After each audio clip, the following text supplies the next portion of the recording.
Inspector Graves, a man whose reputation preceded him through the county's various police jurisdictions, stood examining the pavilion with the methodical air of someone who had learned his trade through repetition rather than genuine intuition.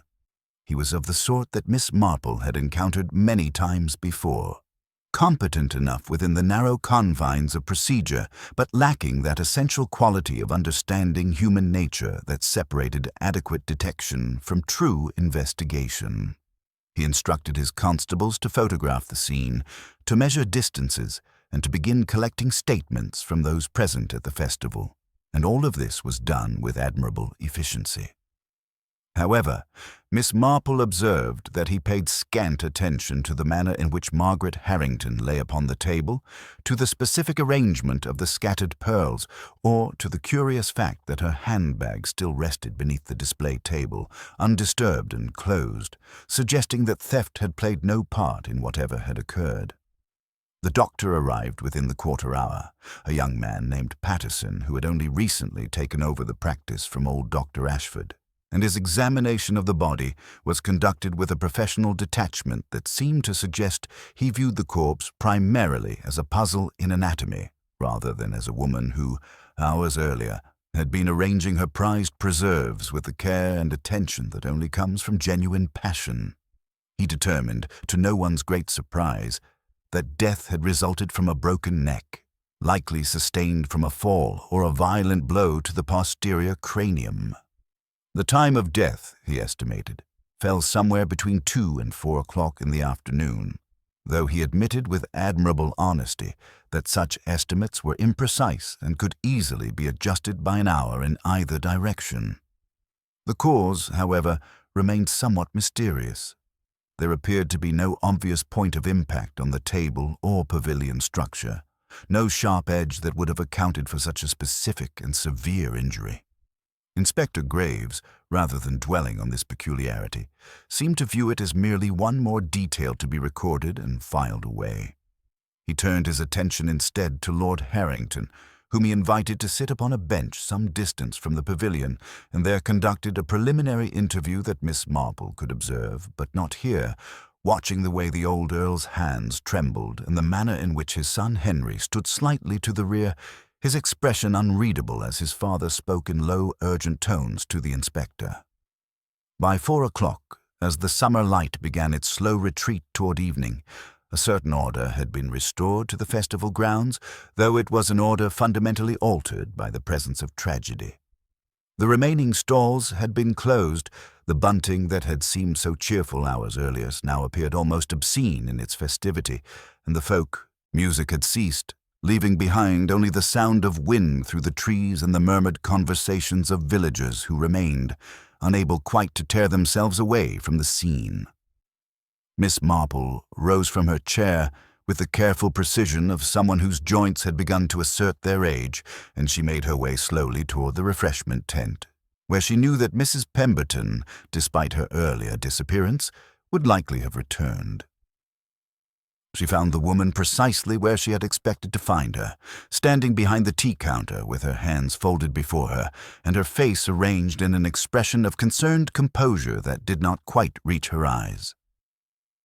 Mrs. Pemberton was a woman of perhaps 70, with iron-gray hair and the bearing of someone who had spent a lifetime managing the affairs of others, and she had been a resident of Brackley-on-Thames for some 40 years, arriving as the wife of a banker and remaining through widowhood with the same quiet determination that characterized all her actions.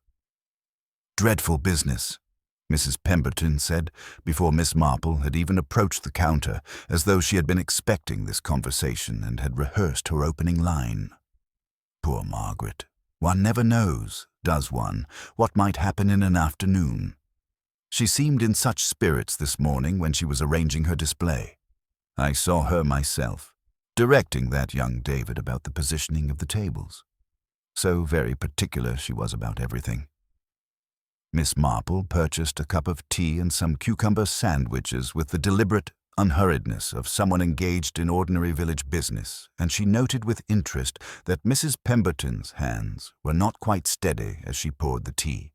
that her eyes kept drifting toward the pavilion and that there was a small smudge of apricot preserves upon the cuff of her left sleeve, which seemed curious given that Mrs. Pemberton's jam stand occupied a position far removed from the Harrington display.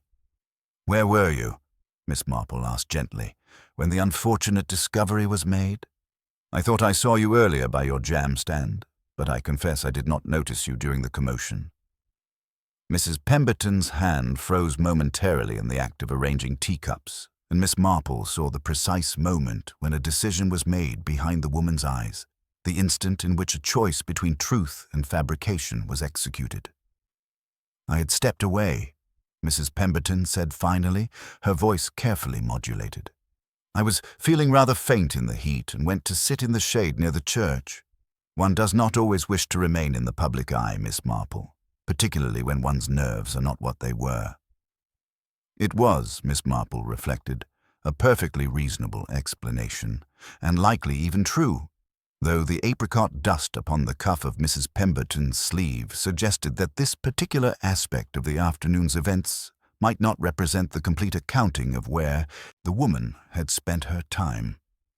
Miss Marple returned to her chair as the sun began its descent, finished her tea with deliberate slowness, and waited to see what the evening and the following day might bring, her elderly mind already beginning the subtle work of sorting through the day's observations, categorizing behaviors, and arranging them into patterns that would, in time, reveal their meaning. The village of Brackley-on-Thames, she reflected, would not sleep well that night, and the festival's cheerful bunting would not seem quite so festive come morning. The evening of Margaret Harrington's death settled over Brackley-on-Thames with an almost suffocating weight, the sort of darkness that seemed deeper than mere absence of light, as though the village itself had withdrawn into shadow and suspicion. Inspector Graves had established a temporary headquarters in the village hall, a Victorian edifice with high ceilings and the faint smell of floor polish that no amount of ventilation could quite dispel. And it was there that the inhabitants of Brackley-on-Thames began their slow parade of formal statements, each one conducted with the careful formality of legal procedure. Miss Marple, having been summoned along with the other festival attendees, found herself sitting across from a constable named Phillips, an earnest young man barely 30 who transcribed her account with the mechanical precision of someone following a prescribed form rather than genuinely interested in what she might have observed. She told him what she had seen, the scream, the discovery, the position of the body, and she said nothing of the apricot dust upon Mrs. Pemberton's sleeve or the curious angle from which the body appeared to have fallen, understanding instinctively that such observations, when not explicitly requested, often obscured rather than clarified matters for officials bound by procedure.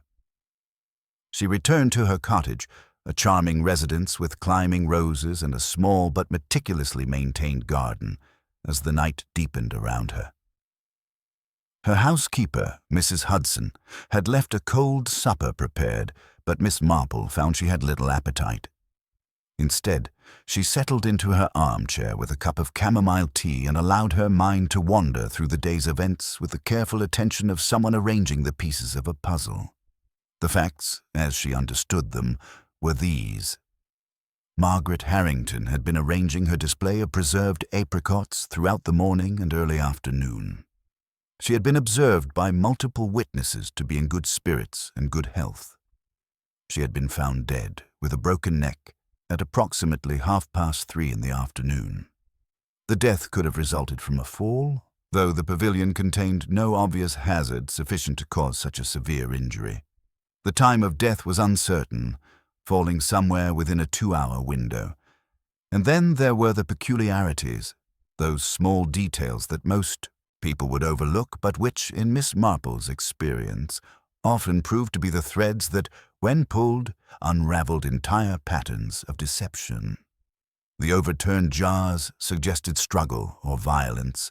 The scattered pearls suggested clawing or grasping. The apricot dust upon Mrs. Pemberton's sleeve suggested contact with the display itself. And the curious matter of Lord Harrington's reaction, which had seemed less like grief and more like something approaching relief, as though a burden of long standing had suddenly been removed from his shoulders. Miss Marple rose early the following morning, as was her custom, and attended the village church for services. The vicar, a gentle man named Thornton who had served the parish for some 30 years, delivered a eulogy that managed to be simultaneously warm and vague, praising Margaret Harrington's dedication to village life and her famous preserves, while carefully avoiding any discussion of her more complex personality traits. The church was filled nearly to capacity, which Miss Marple noted with the satisfaction of someone observing a predictable pattern. Scandal and tragedy, in her long experience, drew people to religious observance not out of any genuine spiritual impulse, but rather out of a need to be seen, participating in appropriate grief, to ensure that they would not later be judged as having been indifferent to the community's suffering. After the service, she made her way to the Brackley estate, where she knew that Lord Harrington would likely be receiving condolences from the various members of the village establishment. She found him in the drawing-room, a vast space filled with ancestral portraits and uncomfortable furniture, sitting beside his eldest son Henry and a younger woman whom she recognized as Clarissa, the youngest child. Lord Harrington's face bore the specific exhaustion of someone who had endured a sleepless night, and his hands trembled slightly as he accepted the cup of tea that Clarissa offered him. Henry, by contrast, seemed almost vigorous in his grief, moving about the room with purposeful energy, ensuring that visitors were comfortable and that refreshments were available. "Dear Miss Marple," Lord Harrington said, his voice hollow and distant, "how kind of you to come. Margaret always held you in great regard. She often spoke of how sensible you were, how you seemed to understand matters that others overlooked." Miss Marple expressed her condolences with the careful warmth appropriate to such occasions, and she allowed herself to be seated in a comfortable chair, positioned such that she could observe all three of the Harringtons simultaneously. "It must have been quite a shock," she said gently, "for you all. Margaret seemed in such excellent spirits yesterday. I saw her myself, arranging those apricots with such care and attention. One does not expect such things to happen so suddenly on such a bright afternoon." Clarissa began to weep quietly, and Henry moved to comfort her with a brotherly arm placed about her shoulders. But it was Lord Harrington's response that caught Miss Marple's attention. He had looked away from her, his eyes drifting toward the window where the garden was visible, and she saw his jaw tighten almost imperceptibly. When he spoke again, his voice seemed to come from a great distance. "Margaret had always been so very concerned with appearances," he said slowly, "with doing things correctly, with maintaining the standards that she believed the Harrington name required. One might say that she was, in many ways, a woman of rigid principles." It was, Miss Marple reflected, an oddly specific observation to make about a woman one had been married to for more than 50 years, and the manner in which he had phrased it suggested depths of feeling that went considerably beyond simple grief. She remained for an appropriate length of time, made her departure with expressions of sympathy, and walked slowly back toward the village center, her elderly frame moving with the careful deliberation of someone whose mind was engaged in complex calculations. By the time she reached the high street, she had begun to form the first tentative outline of what might have occurred, though she knew from long experience that such initial theories were often incorrect and required the discovery of additional facts before they could be accepted as genuine understanding. The investigation, as conducted by Inspector Graves, began to take on a certain shape over the subsequent days, moving with the methodical inevitability of a clock striking the hours. By Wednesday, 3 days after Margaret Harrington's death, the inspector had settled upon a theory that possessed the virtue of simplicity and the considerable disadvantage of being almost certainly incorrect, though Miss Marple kept this observation to herself as she listened to the various rumors that circulated through the village with the speed of water finding its level. The theory, which had apparently originated with Inspector Graves and been subsequently adopted by those who lacked the patience for genuine investigation, centered upon young David Winters, the gardener's son who had been seen speaking with Margaret Harrington on the morning of the festival.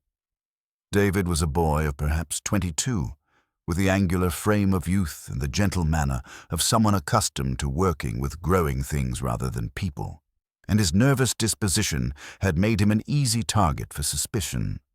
He had been brought in for questioning twice already, and on both occasions had emerged looking diminished somehow, as though the experience of official scrutiny had extracted something essential from his character. Miss Marple had observed him in the village on Wednesday afternoon, standing outside the post office with the peculiar stance of someone waiting for something that might never arrive, and she had noted the way his eyes had darted away from any who passed, the manner in which his fingers worked constantly at the fabric of his jacket, as though some invisible tension required external release. What had attracted Inspector Graves to David was, Miss Marple understood, the simple fact that the young man had been observed standing near the pavilion at approximately the time of death, and that when questioned about his movements, he had become so flustered and confused in his responses that he had almost managed to convince people of his guilt through sheer nervous incompetence. However, Miss Marple had learned long ago that nervousness and guilt were not the same thing, and that often the most innocent people were precisely those who became most confused under official questioning. She therefore devoted herself to the task of understanding David Winters, and to this end she contrived to encounter him at the village market on Thursday morning, where she made a point of dropping her shopping basket in a location where he would be obliged to assist her in retrieving it. He did so with immediate and genuine concern, and as they gathered the scattered items together, Miss Marple allowed herself to engage in the sort of gentle, rambling conversation that encouraged people to speak more than they otherwise might. "You must be terribly distressed by all of this," she said to him, her voice conveying a concern that seemed to penetrate his nervous exterior. "It must be dreadfully uncomfortable to be questioned by the police about something one knows nothing whatsoever about. I imagine you are simply going about your ordinary business."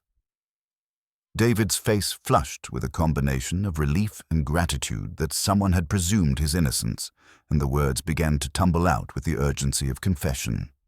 He had indeed been near the pavilion that morning, he explained, because Margaret Harrington had commissioned him to repair a portion of the display table that had been damaged in transit. He had completed this work at approximately 1 o'clock in the afternoon, and had been packing his tools when he had seen Mrs. Pemberton entering the pavilion through the rear entrance, which was somewhat unusual because the formal entrance faced the festival grounds. He had thought nothing of it at the time, he said, but when the body had been discovered and he had been questioned by the police, he had mentioned this observation, and the inspector had seemed to seize upon it as though it were evidence of some significance. What troubled David, he confided to Miss Marple, was that when he had mentioned Mrs. Pemberton's presence in the pavilion to the police, they had not seemed particularly interested. Instead, they had continued to focus their questions upon his own whereabouts and his relationship with Margaret Harrington, which had been entirely professional and cordial. Miss Marple thanked him for his assistance with the shopping basket and filed away this particular piece of information with the careful attention she gave to all such details. She then made her way to the tea shop, where she knew that Mrs. Pemberton could generally be found on Thursday mornings, ostensibly purchasing supplies, but in reality exchanging the gossip of the village with the proprietress. She found Mrs. Pemberton exactly where she had expected, seated at a small table with a cup of tea and an expression of concerned solemnity that seemed to have become her permanent expression since the morning of the festival. Miss Marple joined her by the simple expedient of asking whether the seat was occupied, and Mrs. Pemberton, perhaps believing that a direct conversation with Miss Marple might prove preferable to whatever interrogation the police might eventually conduct, seemed almost relieved at the opportunity. "Such a dreadful business," Mrs. Pemberton said, echoing her words from the festival afternoon as though they had become a sort of ritual phrase. "And to think that young David might have been involved. One does not like to suspect one's neighbors, but these things do happen, don't they? Miss Marple allowed herself to express gentle disagreement with this assessment, suggesting that young David seemed to her a most unlikely suspect, and that she had heard he had been occupied with repair work on the pavilion that morning. She watched carefully as this information was received, and she saw the precise moment when Mrs. Pemberton's expression shifted, when something flickered behind her eyes as though a carefully constructed wall had developed a crack. "Did he mention that?" Mrs. Pemberton asked, her voice suddenly lacking its earlier confidence. "I mean, how would you have heard such a thing?" Miss Marple smiled with the gentle warmth of someone sharing village gossip, and she allowed the conversation to drift into safer waters. But she had received her answer, stored it carefully away, and added it to the growing collection of observations that were beginning to form a picture quite different from the one Inspector Graves seemed to be constructing. The weekend brought with it a peculiar quality of tension, as though the village itself was holding its breath in anticipation of some imminent revelation that never quite arrived. Inspector Graves had apparently decided to allow David Winters to remain at liberty for the time being, though the young man's reputation had already begun to suffer the irreversible damage that comes from being the primary suspect in a murder investigation, and he had stopped appearing at the market and the village shops altogether. Meanwhile, the official investigation had settled into a curious stalemate, with the police conducting their interviews and examinations, but seeming no closer to any definitive conclusion.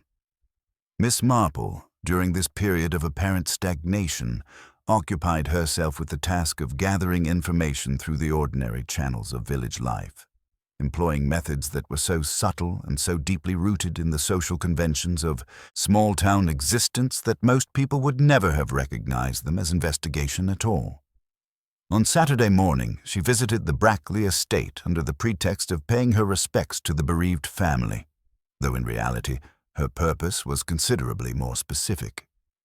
She was received by Clarissa, the youngest of Lord Harrington's children, who seemed grateful for the visit and eager to speak with someone who did not regard her with the mixture of curiosity and judgment that seemed to characterize most of the village's response to her family's tragedy.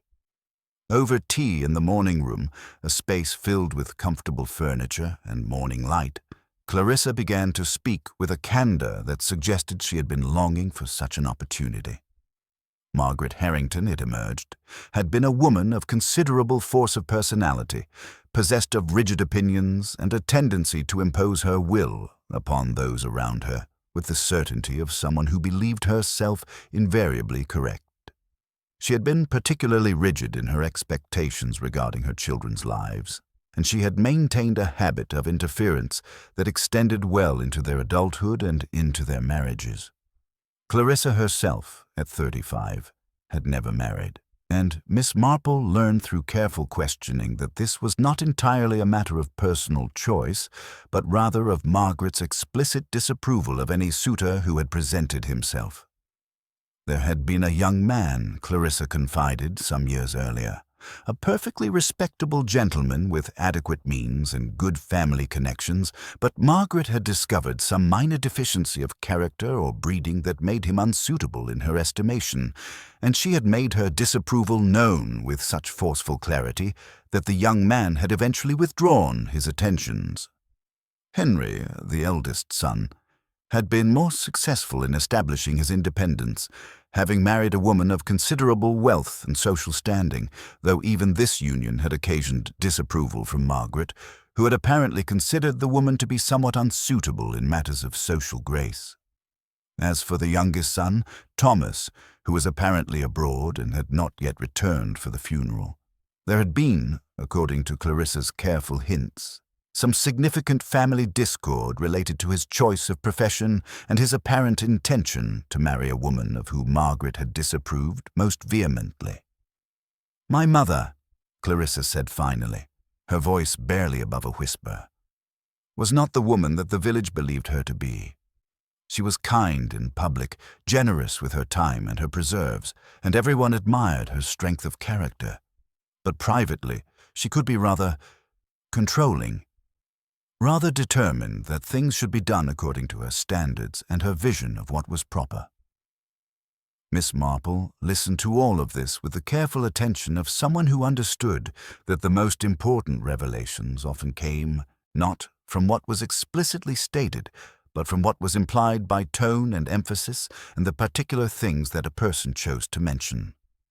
She left the Brackley estate with a far clearer understanding of Margaret Harrington's true character, and with several new pieces of information that required careful consideration. That afternoon, she walked to the parish church and requested an audience with the vicar, a man named Thornton who had always been unfailingly kind to her and who seemed to possess a genuine interest in the welfare of his parishioners that extended beyond the merely ceremonial. She found him in his study, surrounded by books and papers, and she posed to him a question that seemed, on its surface, to be merely a matter of pastoral curiosity. "I've been wondering," she said to him, "about Lord Harrington's family."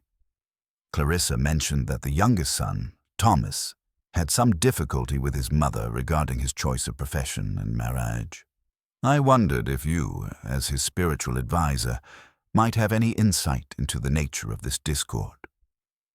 The vicar, bound by certain confidences, but not entirely constrained from offering general observations, explained that Thomas Harrington had indeed experienced considerable conflict with his mother.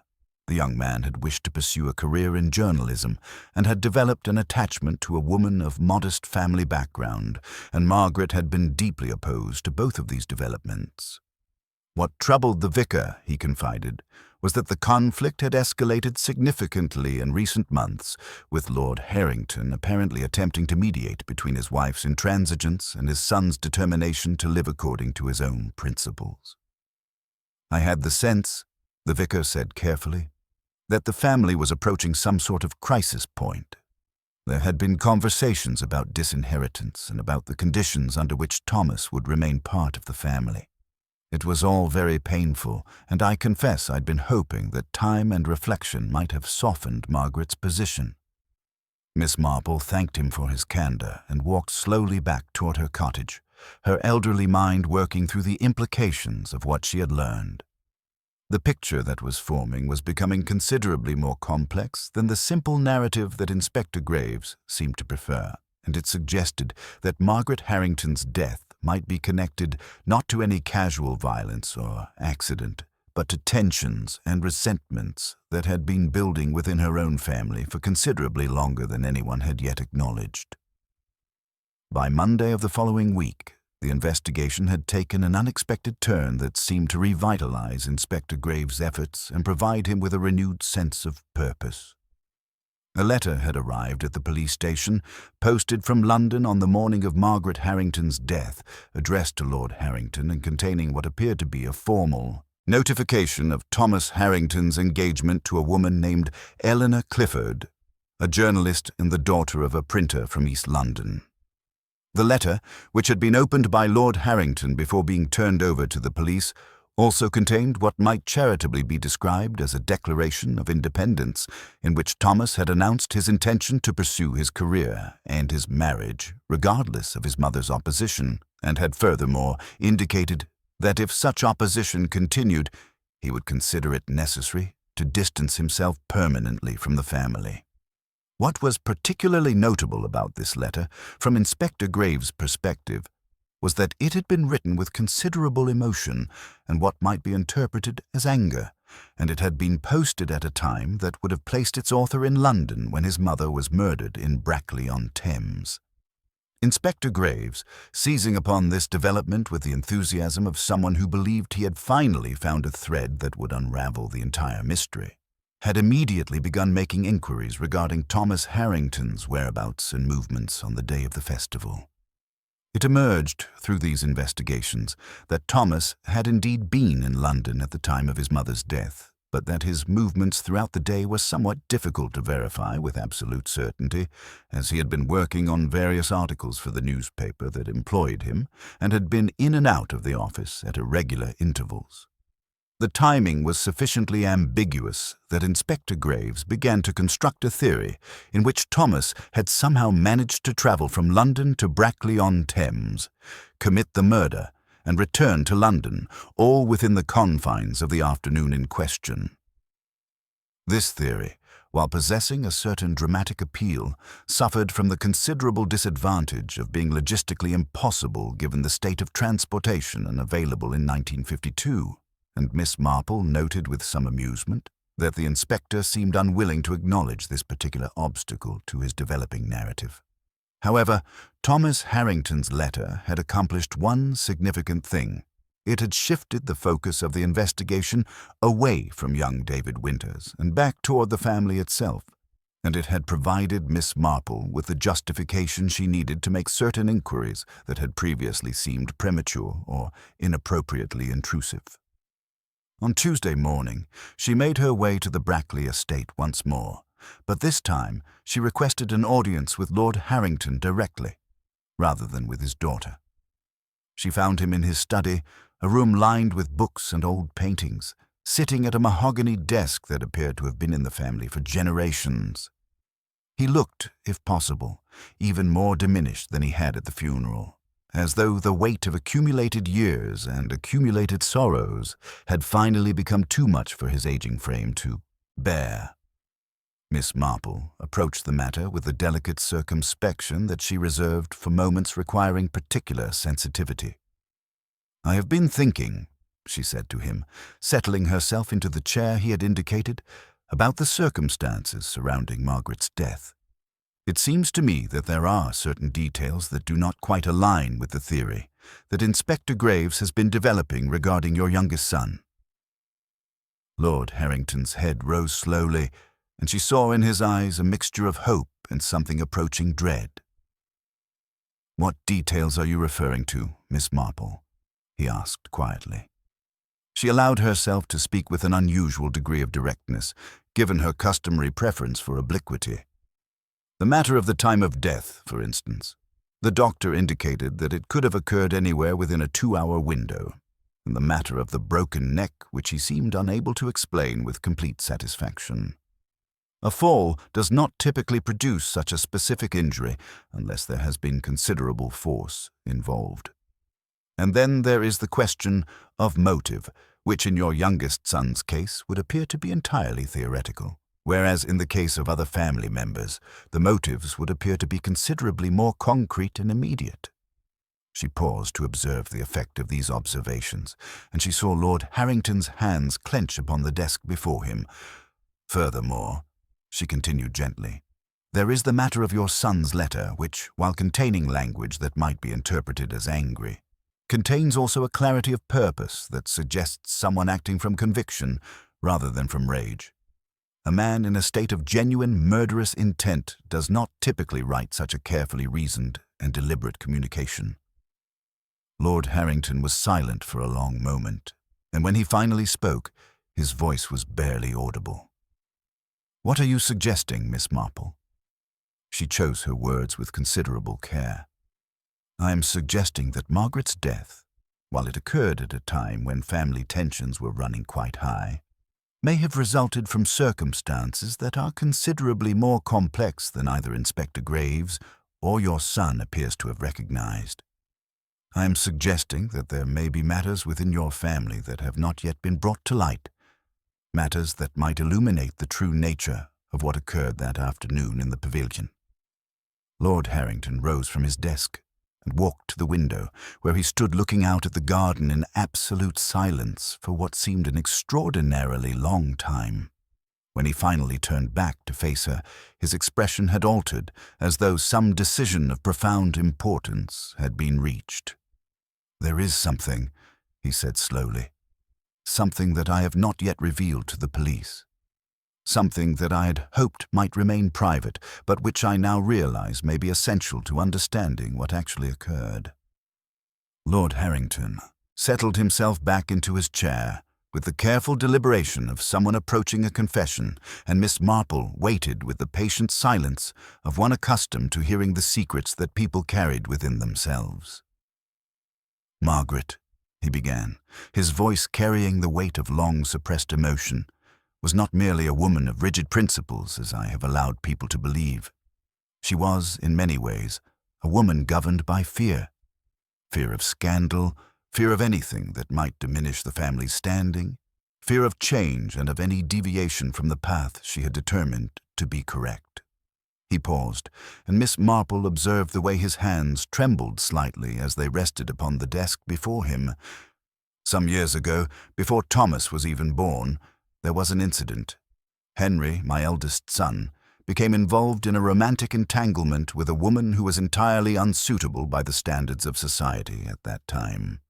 The woman was married to another man, a fact that Henry, in his youthful foolishness, did not initially grasp.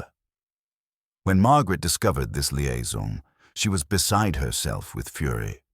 She demanded that Henry terminate the relationship immediately, and she threatened that if he did not do so, she would ensure that his reputation and prospects were destroyed entirely. Lord Harrington's voice had taken on a haunted quality, as though he were reliving events that had wounded him deeply. Henry, being a dutiful son and lacking the courage to defy his mother, did as he was commanded. The woman in question, devastated by his abandonment and already in an impossible situation with her own husband, took her own life some months later. Margaret, rather than experiencing remorse, seemed to view this outcome as a vindication of her judgment. She had prevented a scandal, in her estimation, by any means necessary. Miss Marple listened to this account with the careful attention of someone who understood that such revelations often contained within them the seeds of far greater tragedies than the one currently under investigation. When Thomas began to show signs of rebellion, Lord Harrington continued, Margaret seemed determined to prevent any repetition of what she perceived as Henry's weakness. She became increasingly controlling, increasingly rigid in her opposition to his choices. She made it clear that she would disown him if he did not conform to her expectations, and she was not, I believe, making an idle threat. He rose once more and walked to a cabinet from which he withdrew a document that appeared to be a will. 3 weeks before her death, he said quietly, Margaret revised her will. She disinherited Thomas entirely, leaving his portion of the estate to be divided among Henry, Clarissa, and myself. She did this without consulting me, without any attempt to discuss the matter with me or with Thomas. She simply informed me after the fact that she had taken this step, as though it were the most natural thing in the world. Miss Marple absorbed this information with the calm demeanor of someone for whom such revelations were, in the aggregate, not entirely surprising. Who knew of this revision? She asked.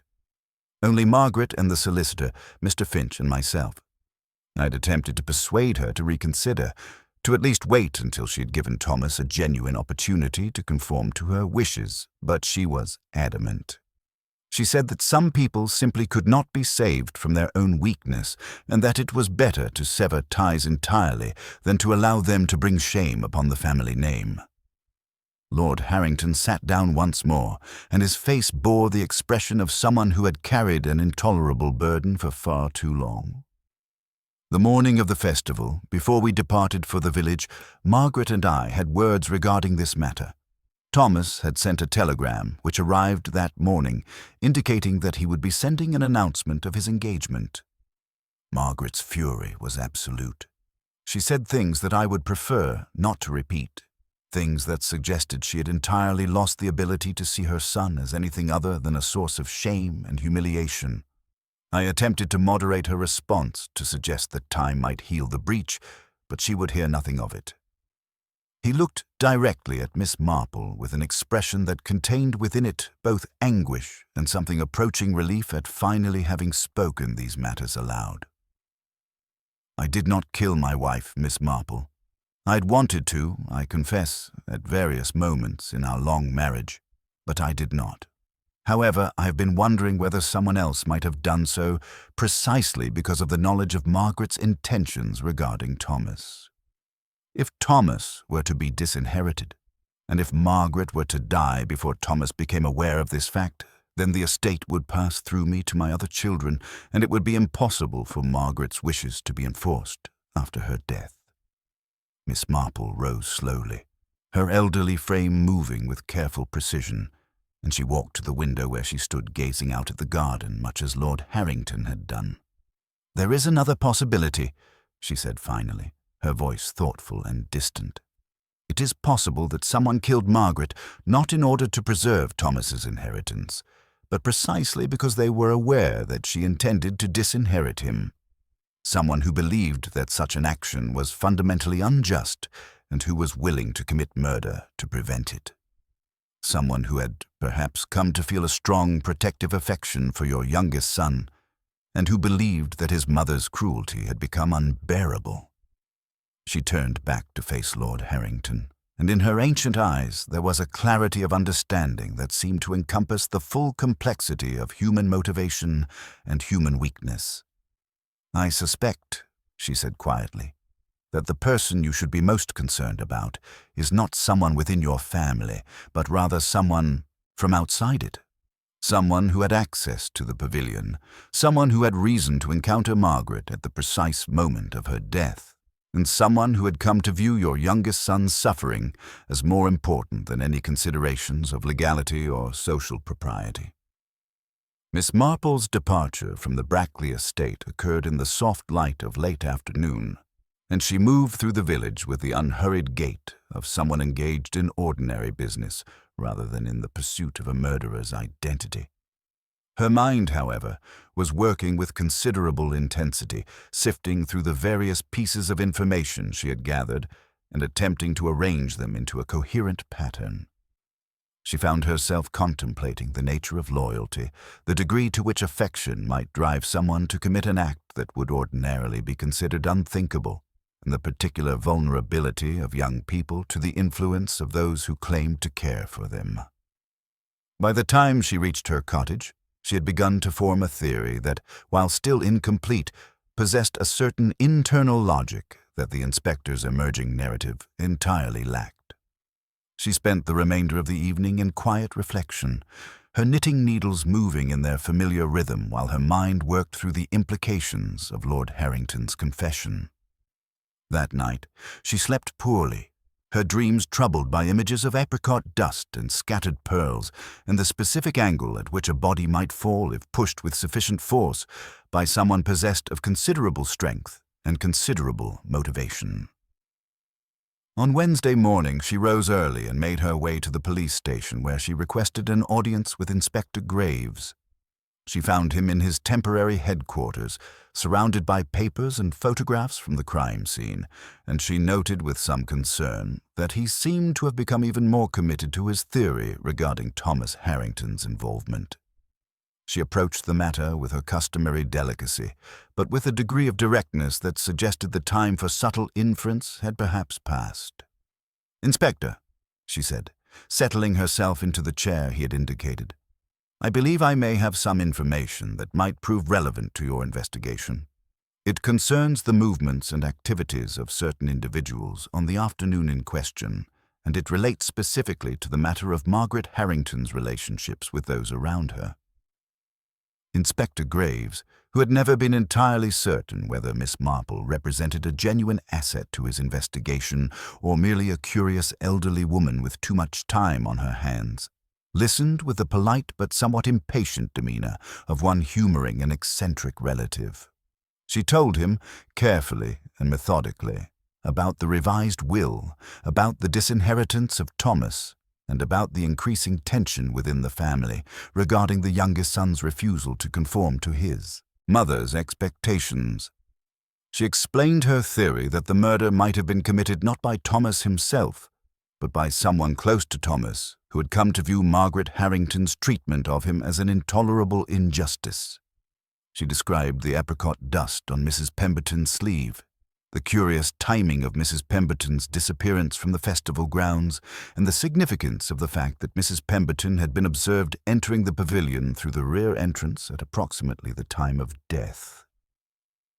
Inspector Graves listened to this account with increasing skepticism, and when Miss Marple had finished, he leaned back in his chair with the expression of someone who believed he had just heard a theory that was considerably more fanciful than the one he had already constructed. "Miss Marple," he said carefully, "I appreciate your efforts to assist in this investigation, but I'm afraid your theory is based primarily upon speculation and circumstantial observation. Mrs. Pemberton is a pillar of the community, a woman of unimpeachable character and considerable standing. There is no motive that I can discern that would lead her to commit murder, and no evidence that would connect her to the crime in any meaningful way. Miss Marple rose from her chair with the quiet dignity of someone whose advice has been declined, but whose conviction in the rightness of her analysis has not been shaken. "Very well, Inspector," she said. "I will not attempt to convince you further. However, I would suggest that you make inquiries regarding Mrs. Pemberton's relationship with young Thomas Harrington and regarding any circumstances that might have created a bond between them.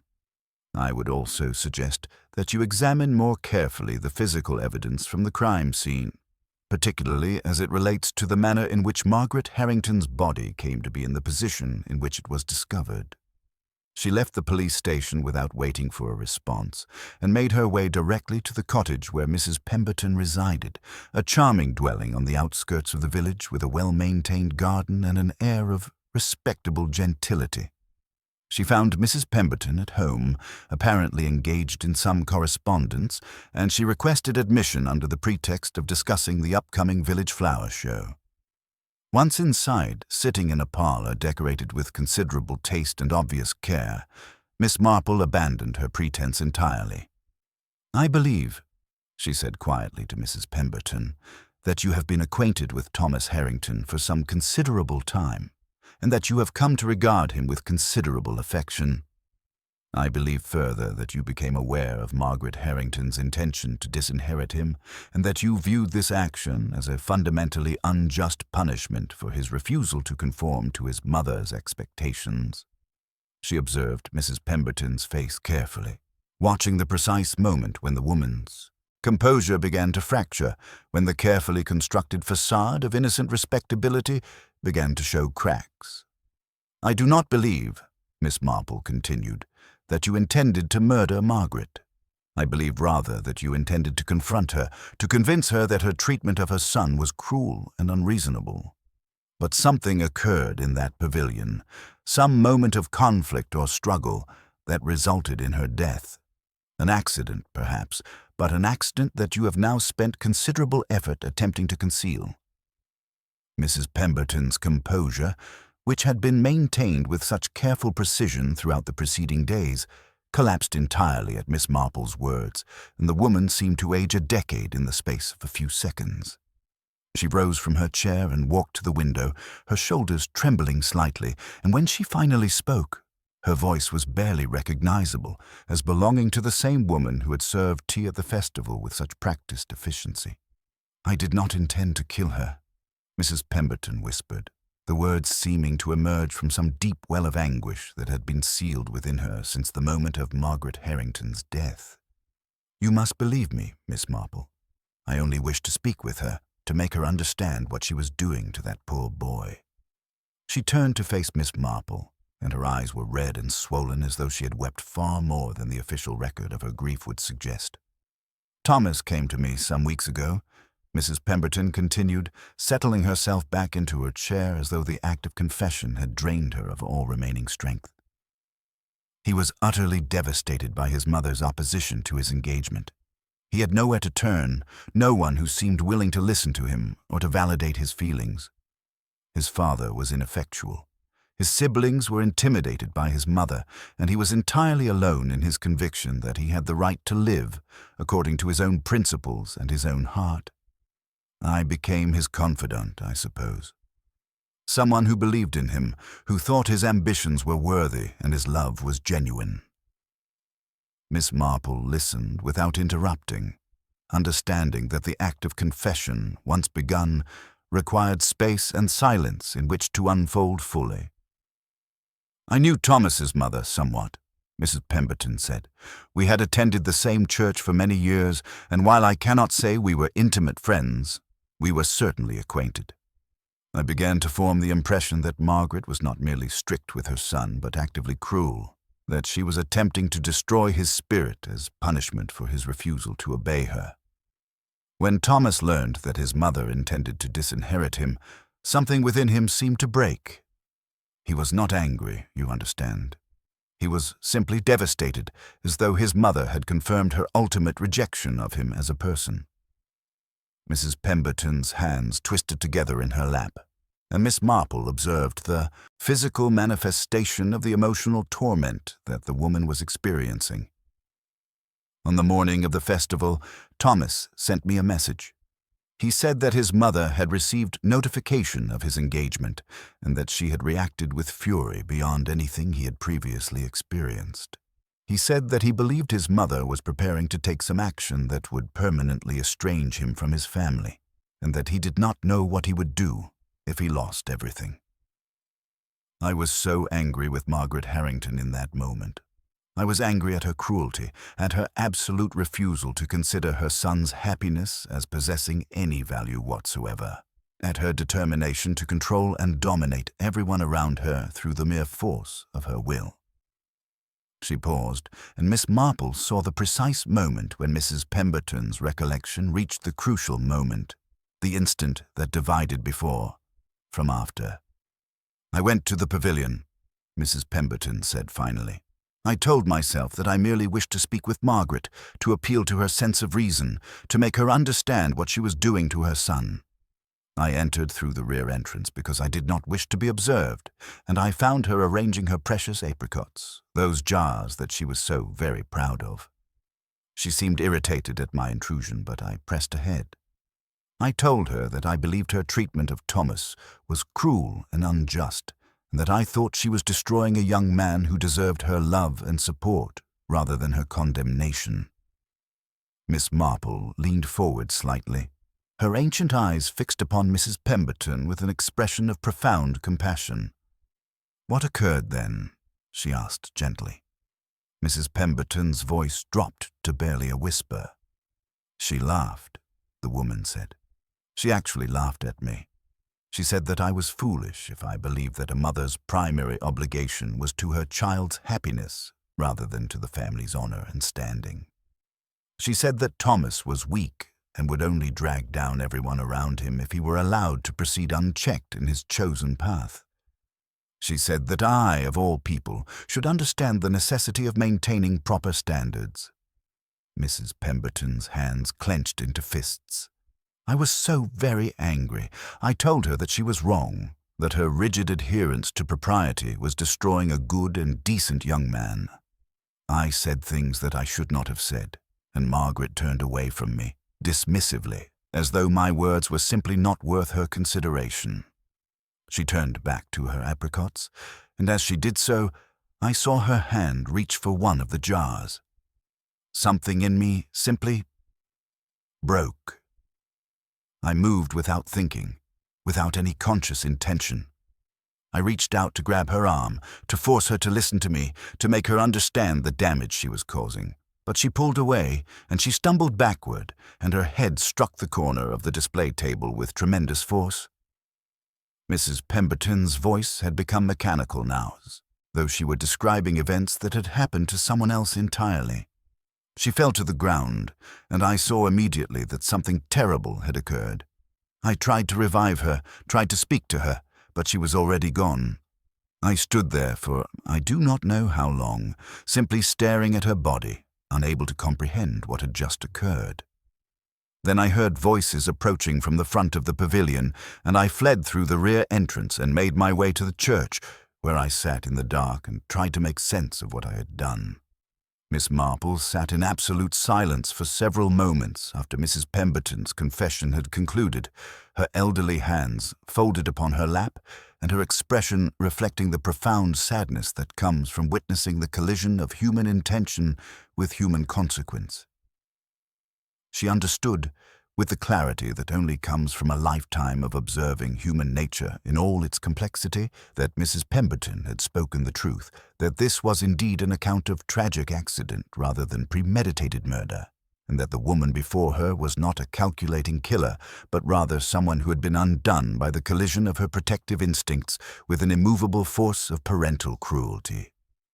"You must inform the police," Miss Marple said finally, her voice gentle but firm.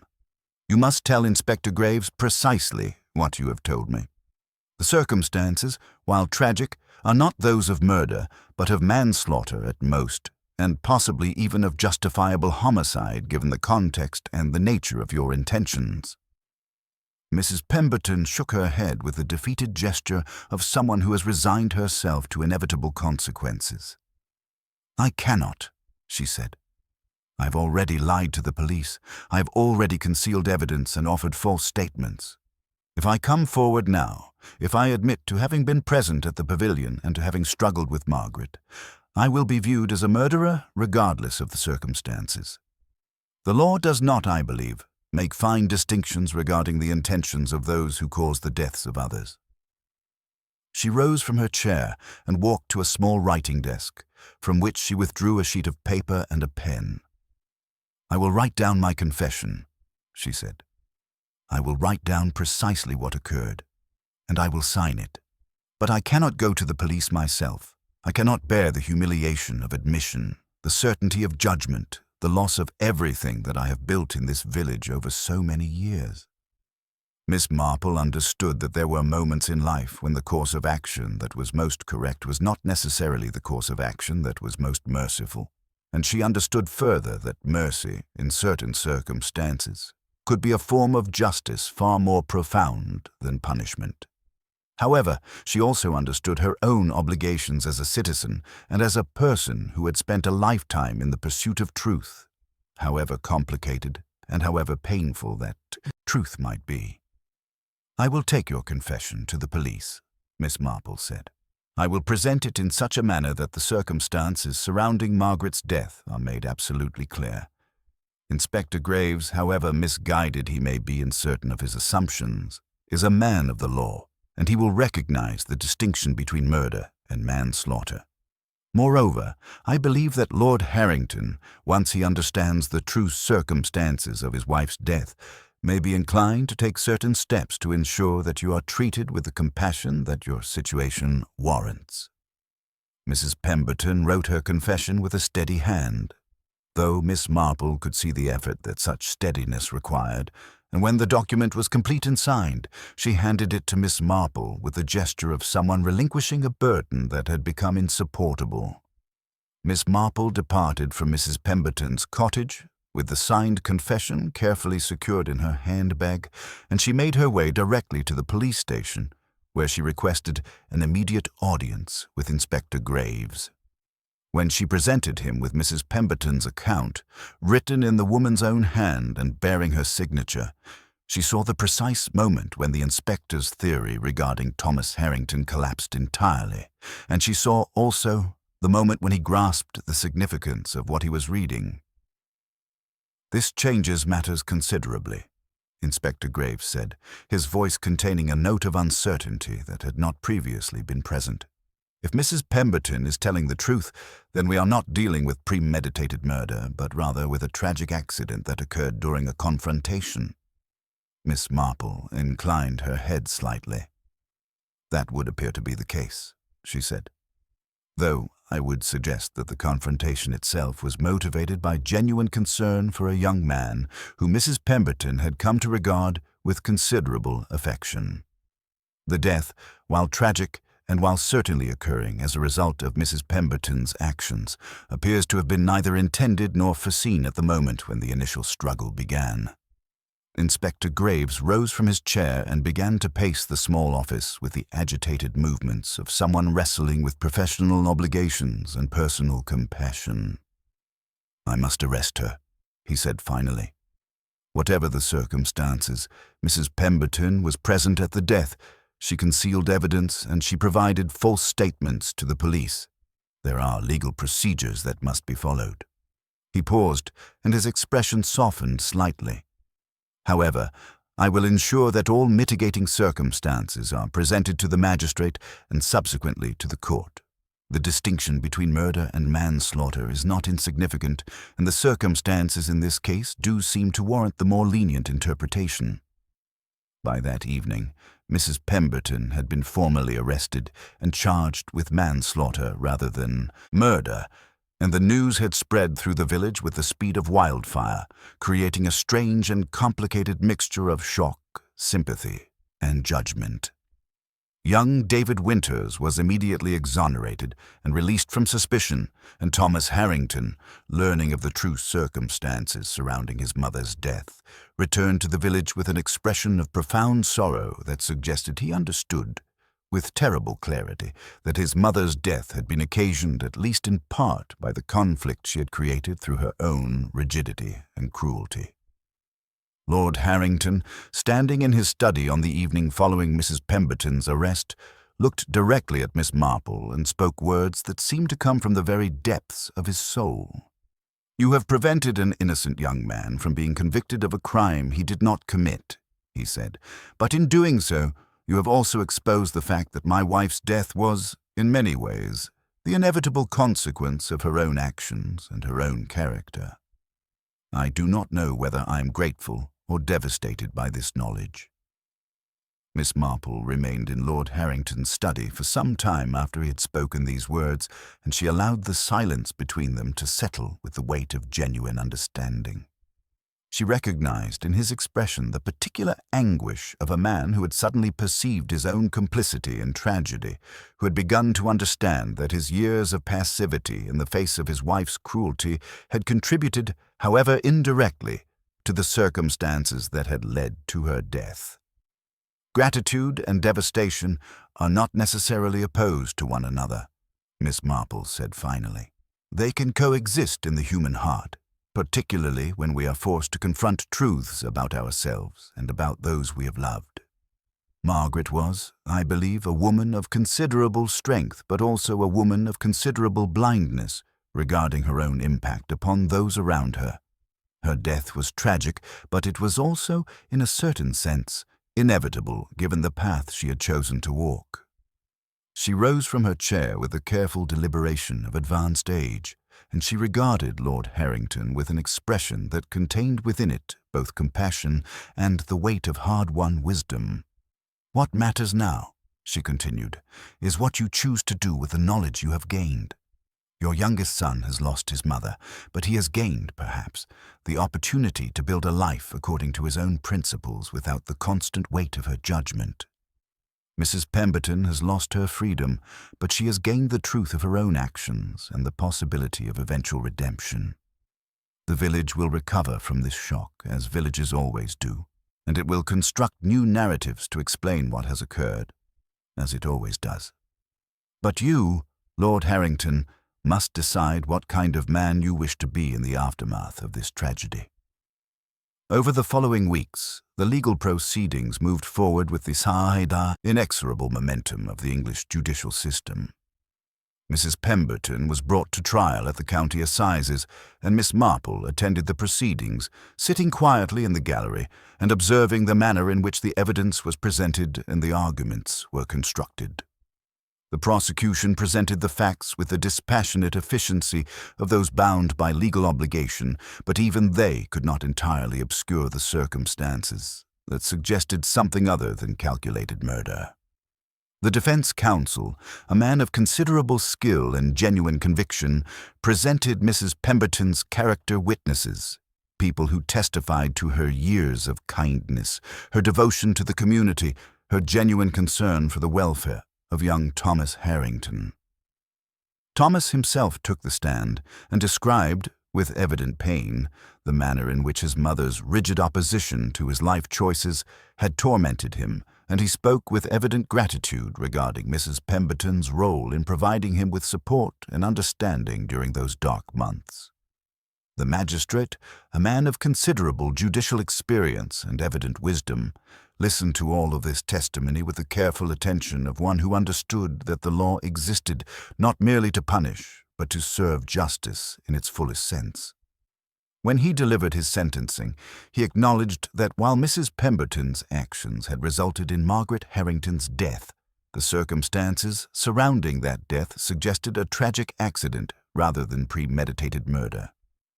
He sentenced her to 5 years' imprisonment, but he also recommended her for consideration regarding early release contingent upon demonstrated rehabilitation and good behavior. The village received this outcome with a complicated mixture of emotions. Some felt that justice had been inadequately served, that a woman who had caused another's death should face harsher penalties regardless of the circumstances. Others felt that the sentence was excessively harsh, that Mrs. Pemberton was essentially a good woman who had been driven to a moment of tragic action by her own compassion and good intentions. But most of the village, over time, came to accept the sentence as representing a reasonable balance between accountability and mercy.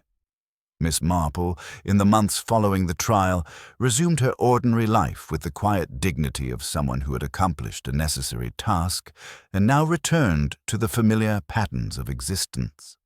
She attended church services, participated in the village flower show, took tea with friends, and continued her endless knitting, observing the world with the same patient attention that had served her so well in unmasking the truth regarding Margaret Harrington's death. Young David Winters, freed from suspicion, began to rebuild his reputation, and he eventually accepted a permanent position at the Brackley estate, where Lord Harrington treated him with unusual kindness and respect.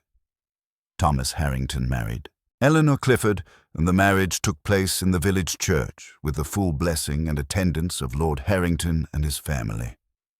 Henry and Clarissa seemed to experience a subtle shift in their relationships with their father, as though they understood, without needing to speak of it explicitly, that their father had learned important lessons regarding the consequences of parental rigidity and familial conflict. Lord Harrington himself seemed to age considerably in the months following his wife's death, but there was also about him an air of liberation, as though the burden of maintaining Margaret's standards and defending her reputation had finally been lifted from his shoulders. On a warm summer afternoon, approximately 1 year after Margaret Harrington's death, Miss Marple received a visitor at her cottage.